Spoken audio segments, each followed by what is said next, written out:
Hello friends, चलिए हम discuss करते हैं कि नीट 2026 में आप कोई मॉक टेस्ट दे रहे हैं या फुल 11th क्लास का कि अपने मॉक टेस्ट दिया होगा या 12th क्लास की मॉक टेस्ट दिया होगा, तो उसमें आपका मार्क्स 400 टू 500 आपका आ रहा है।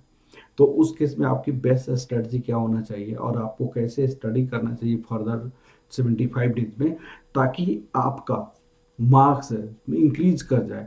और वो मार्क्स कितना तक इंक्रीज कर जाए?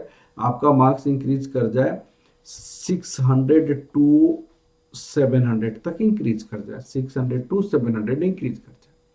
वो स्ट्रेटजी के बारे में हम डिस्कस करते हैं, आपको कैसे रिवीजन स्ट्रेटजी होनी चाहिए। देखिए, अगर 400 से 500 के बीच में अगर आपका नंबर आ रहा है तो ये 100% श्योर है कि कंसेप्चुअल सारी टाइप की कंसेप्ट आपने एक बार पढ़ चुका है।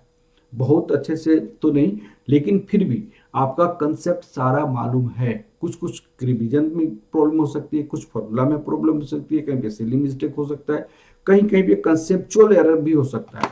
और फिर कंसेप्चुअल एरर है तो फिर पूरी थ्योरी पढ़ेंगे, फिर पूरी थ्योरी के बाद फिर आपका क्वेश्चन प्रैक्टिस करेंगे, वो वाला टाइम आप खत्म हो गया।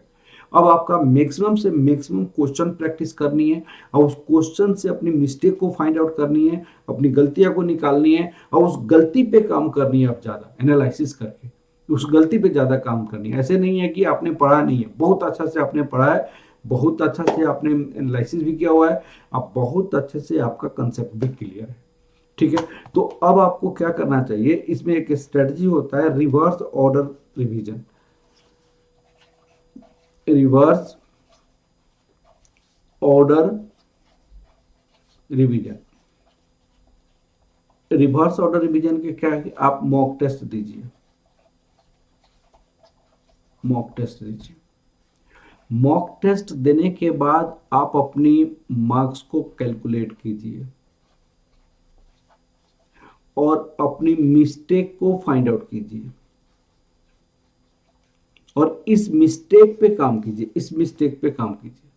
आप मॉक टेस्ट दीजिए, अपनी मार्क्स को कंट्रोल काउंट कीजिए, इस मिस्टेक को फाइंड आउट कीजिए। मोस्ट आपका ये इसी काम को आपको बहुत ज्यादा इंप्रूव करनी है, इसी काम को। ये मॉक टेस्ट का जो ये काम है, आपको अपनी मिस्टेक को फाइंड आउट करना, इस पे आपको बहुत ज्यादा जोर देने की जरूरत है। इस पे, इस मिस्टेक पे आपको काम करने की जरूरत है, इस मिस्टेक पे काम करने की जरूरत है। अब क्वेश्चन है कि भाई मिस्टेक हुआ तो क्यों हुआ? क्या हमारी सिली मिस्टेक होने के कारण हुआ? सिली प्रॉब्लम हुआ, सिली सिली एरर हुआ?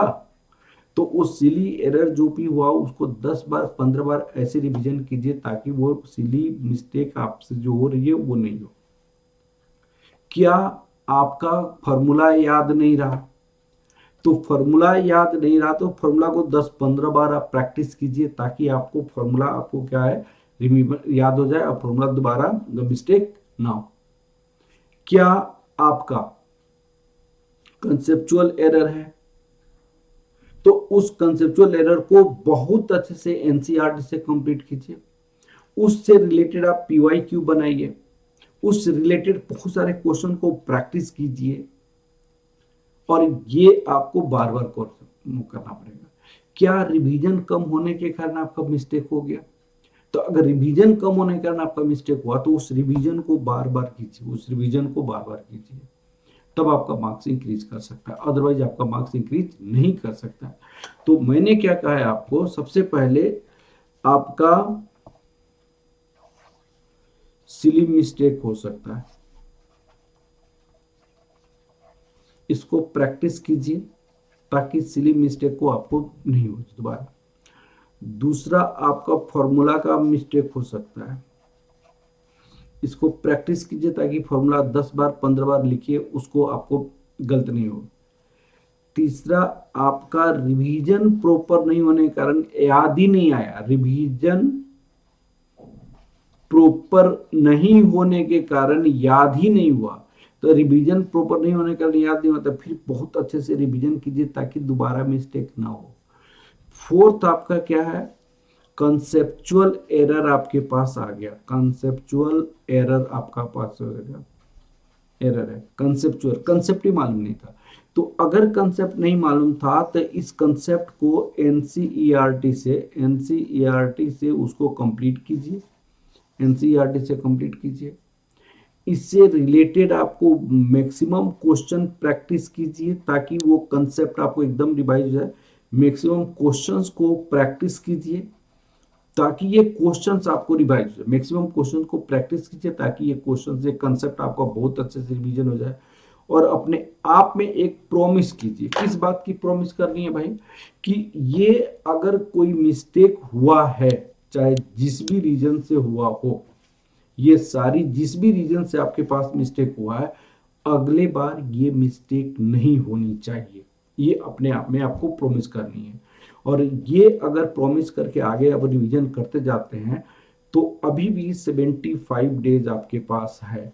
अगर 75 डेज में 100 मॉक टेस्ट आप लगा लेते हैं, 100 मॉक टेस्ट, तो 100 इंटू 100 मॉक टेस्ट अगर लगाते हैं तो 100 इंटू आपके पास 180 क्वेश्चंस, तो आपको 18,000 क्वेश्चंस आपको प्रैक्टिस कर लेंगे। 18,000 क्वेश्चंस, 18,000 क्वेश्चन प्रैक्टिस करना, उसको बहुत अच्छे से एनालिसिस करना, उससे रिलेटेड फॉर्मूला को एनालिसिस करना, उससे रिलेटेड सिली मिस्टेक को एनालिसिस करना, उसे प्रॉपर रिवीजन करना, कंसेप्चुअल एरर को दूर करना, ये अगर कर लेते हैं तो आपके एग्जाम जो जून मई में होने वाला है, मई 3 3 मई को जो होगा, वो 100% श्योर है, 100% श्योर है कि आपका मार्क्स 600 टू 700 के बीच में आएगा और गवर्नमेंट मेडिकल कॉलेज के लिए आप 100% एक्सेप्टेड होंगे। चलिए, आप इसी तरह रिवीजन कीजिए। All the best, all the best, all the best for your exam. माँ झंडे वाली से प्रार्थना करता हूँ कि आपकी एग्जाम बहुत अच्छा हो, बहुत अच्छा हो। All the best.